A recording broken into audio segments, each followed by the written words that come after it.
Once we are in the land, that is, after the resurrection and the return of Yeshua as the Messiah, all of our life will be centered around the one who sits on the throne.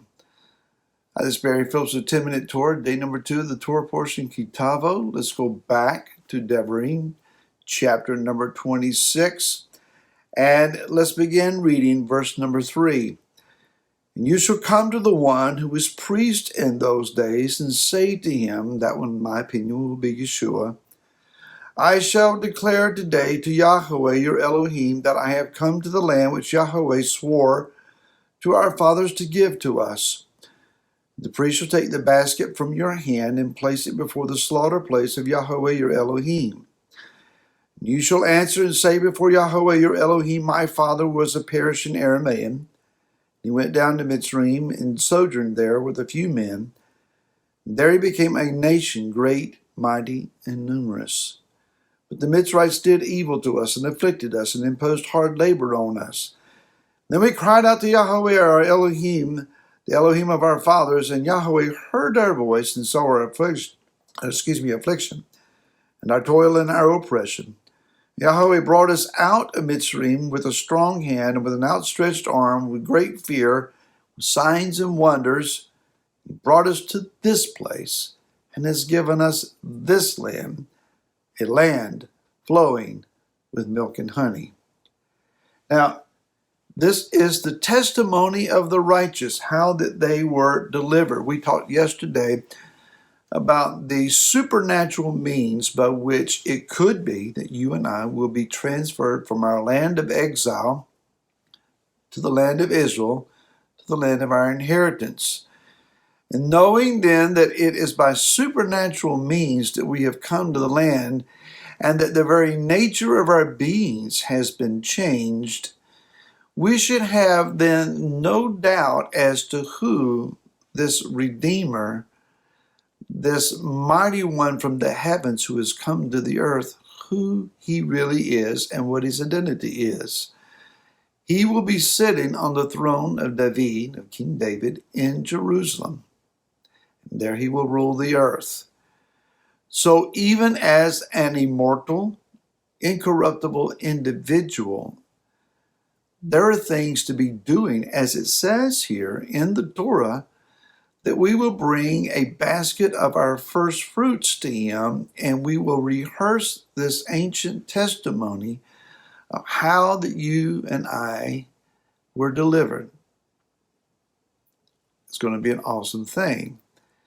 That also says to us then that we're going to be participating in a working economy. We will not be floating on clouds.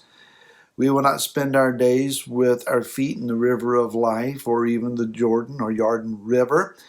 We will not be sitting under a fig tree eating figs and grapes and pomegranates all day, but we will be working. Imagine that. The millennial kingdom, the 1,000-year reign of Yeshua, will be a required participation in a world economy. A good one. Finally.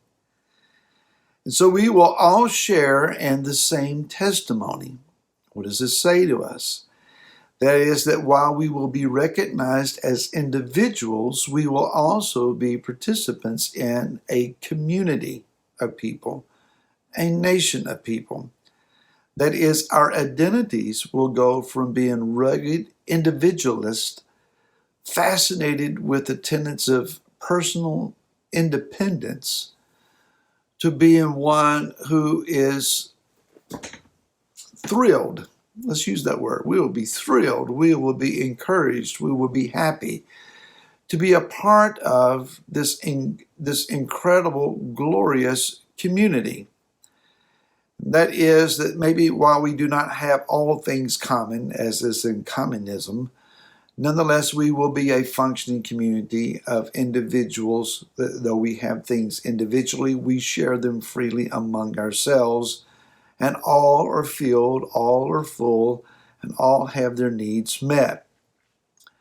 Then it says that when we come, as we continue to read, it says in verse number 10, and now see, I have brought the first fruits of the land which you, O Yahweh, have given me. Then you shall place it before Yahweh your Elohim and bow down before Yahweh your Elohim. Verse 11 is key, and shall rejoice at all the good which Yahweh your Elohim has given to you and your house, you, the Levite, and the stranger who is among you. Everybody is going to be happy. The command here to rejoice is just that. It is a command. You may not feel something, but we rejoice anyway. And you don't have to wait until the kingdom comes to put that into practice. Let's be honest. All of us have days where it's like, blah, and there's no joy, there's no enthusiasm, there's no zeal, there's low energy, it's a bad day, everybody's on your case, nothing goes right. I get that. We all have that. Rejoice anyway. The command here is that we will jump up and down and twirl and shout and have a hallelujah fit because of the good that Yah has done for us. I love what the Breslovs write concerning this, concerning humility and conceit and defining why we rejoice. Let me quote this to you. One who is conceited responds to good he receives in terms of what it adds to his prestige, whether in the eyes of others or in his own eyes. Anything that he accrues, knowledge, pleasure, honor, power, money, or mitzvah, has value only because it enhances him. When he has to give up some of the limelight to others because they have more or because they are somehow better than he, his good is tarnished and he can't enjoy it. Now that's the one who's conceited. By contrast, one who is modest is delighted in whatever good he receives. This is because he receives that he actually deserves nothing, or he realizes he actually deserves nothing, and what he has is a gift which with Yah has graced him.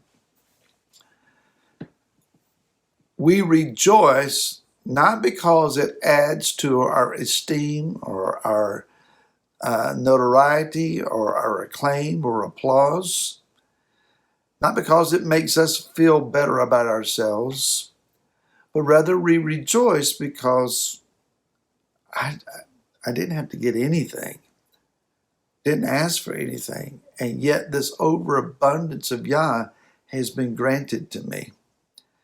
Therefore I lift up my hands and I express my praise and my worship. And so we also read here how that the tithe that is brought meets the needs of those who are less fortunate than ourselves. We announce that we have not taken anything of the tithe for ourselves, but once it has been designated first fruits or tithes, we have kept it separate and not touched it for ourselves, but rather in full obedience we have brought it to the one who is commanded to receive it. Therefore, the prayer that is offered here, it is that Yah would bless all of Israel and not just ourselves. In verse 15, look from your set-apart dwelling place from the heavens and bless your people Israel and the land which you have given us. The goal here in our obedience is not our personal recognition. It's not about the glorifying of ourselves. It's not an attaboy or a pat on the back that we're after. But since we're no longer operating solely as individuals, but we're part of the collective whole, and we recognize that it's no good work that I have done that has afforded this to me, then we lift up our heads to the heavens and say, bless Israel, of which I am a part, and thankfully so. Again, we don't have to wait until the kingdom comes to start this. We Get started today. Encourage you to do so, and we'll see you again tomorrow. Until then, shalom.